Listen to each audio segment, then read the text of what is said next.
Hello friends, good evening. Today I am going to discuss about Aconite napellus. आज मैं आपके समक्ष Aconite napellus के बारे में कुछ बताने जा रहा हूँ।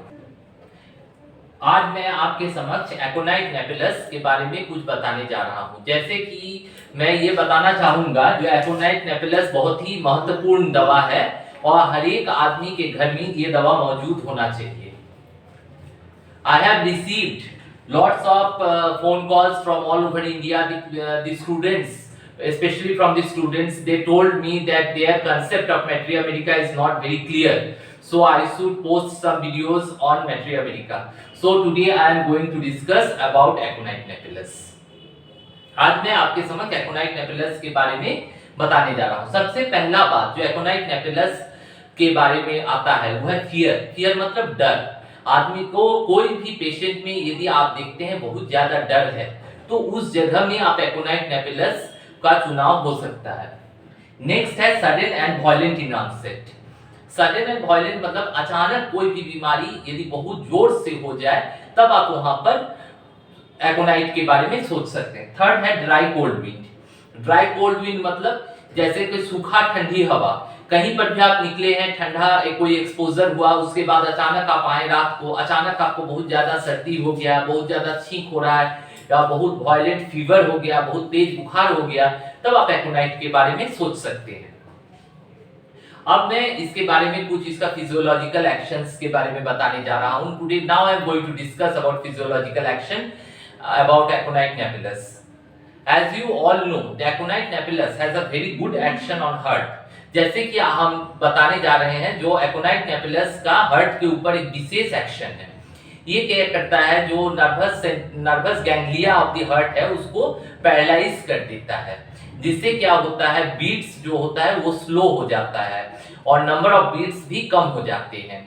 इससे क्या होता है सर्कुलेशन में स्लोनेस आ जाता है और irregular circulation, irregular beating of the heart होता है। तो ये सब Aconite napellus का एक प्रमुख फिजियोलॉजिकल एक्शन है हार्ट के ऊपर। ऐसे पूरा फिजियोलॉजिकल एक्शन यहाँ पर डिस्कस करना ये नहीं है, संभव नहीं है, बट स्टिल जो प्रमुख है वो मैंने बताया। और इसमें फियर ऑफ डेथ रहता है। पेशेंट को ऐसा लगता है जो मैं मर जाऊंगा, मुझे कोई नहीं बचा सकता। Fear of death during pregnancy. कोई पेशेंट है, आप देखने जा रहे हैं, देखने पेशेंट बोल रहा है जो हमको बहुत डर लग रहा है, हमको लग रहा है ड्यूरिंग डिलीवरी शायद मेरा मौत हो जाएगा। In that case you should always remember about Aconite nap। उस जगह के बारे में, उस परिस्थिति में आपको Aconite nap के बारे में सोचना चाहिए। If there is fear, patient is very much anxious, restless, fear, ये सब सारा सिम्टम्स पेशेंट में रहेगा। पेशेंट बहुत ज्यादा बेचैन रहेगा, उसमें बहुत ज्यादा डर रहेगा, उसको ऐसा लगेगा जो मेरा जो बीमारी हुआ है वो इनक्योरेबल है, हम मर जाएंगे। Then you should always think of Aconite nap। उसके बाद क्या है, sudden and violent in onset है। कोई भी बीमारी यदि अचानक हो जाए तब उस केस में आप Aconite napellus अपने घर में रखिए। Aconite is suitable for first stage of inflammation. First stage of inflammation, जब पहला इन्फ्लेमेशन हो रहा है तब आप Aconite napellus के बारे में सोच सकते हैं।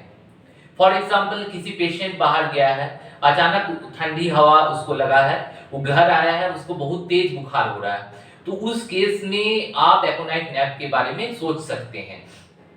पर यदि यही फीवर यदि 2-4 दिन से है, आस्ते आस्ते फीवर हुआ, थोड़ा सा पेशेंट को शरीर में दर्द है, माथा में दर्द है, 2-3 दिन से थोड़ा अच्छा नहीं लग रहा है, थोड़ा सा लग रहा है जो सोए रहे, उसके बाद 1 दिन 2 दिन बाद देखा जा रहा है थोड़ा सा हेडेक हो रहा है, उसके बाद उसको फीवर हो रहा है, तब Aconite का केस ये नहीं होगा, तब वहां पर दूसरा मेडिसिन आएंगे। तो ये पहला सोचना होगा जो Aconite को कब हम चूज करना है। Aconite को तब हम चूज करें जब वो अचानक हो, जब वो सडन हो, sudden and violent in onset हो, अचानक हो जाए।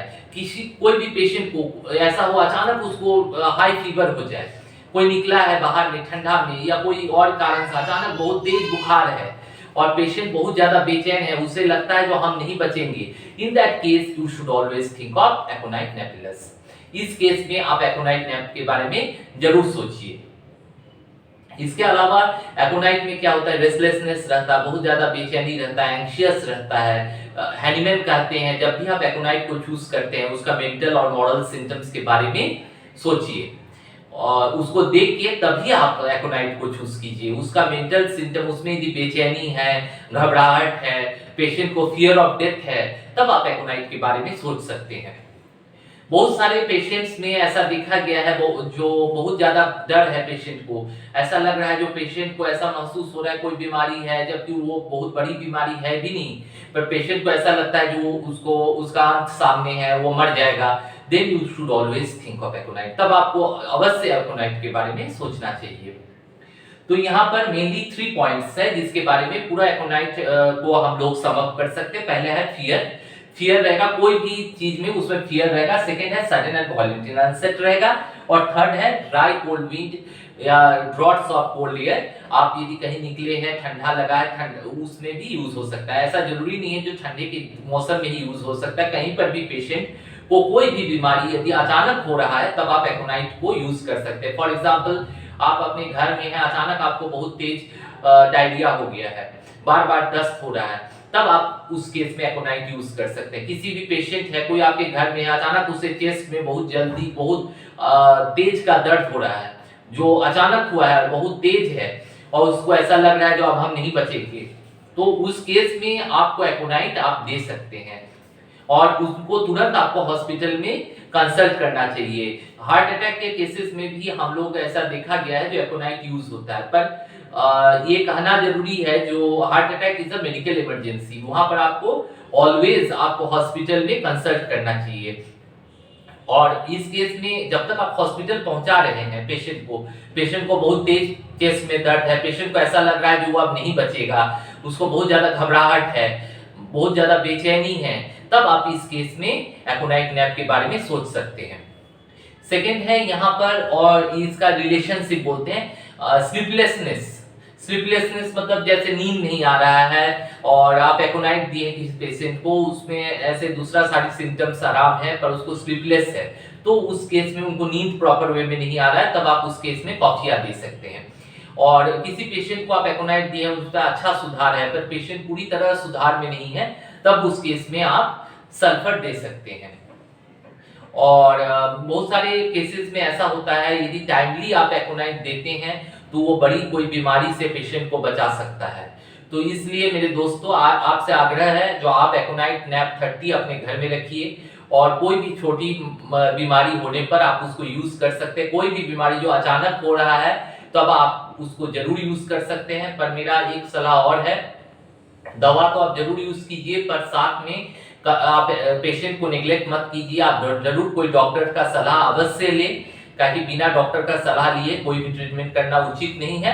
पर जब तक आप डॉक्टर के पास जा रहे हैं उसके पहले आप दे सकते हैं। किसी को भी अचानक कोई बड़ी बीमारी हो गई, अचानक पेशेंट बहुत ज्यादा परेशानी में है, अचानक उसको पतला दस्त हो रहा है, एकदम परेशान है, तब आप उस जगह में 2-4 खुराक एकोनाइट का दे सकते हैं। उस केस में 2-4 मतलब 4 to 5 globules of aconite can be given after at an interval of 15 to 20 minutes। आप दे सकते हैं जब तक उनको आप हॉस्पिटल में नहीं ले जाते हैं या किसी डॉक्टर के पास नहीं ले जाते हैं।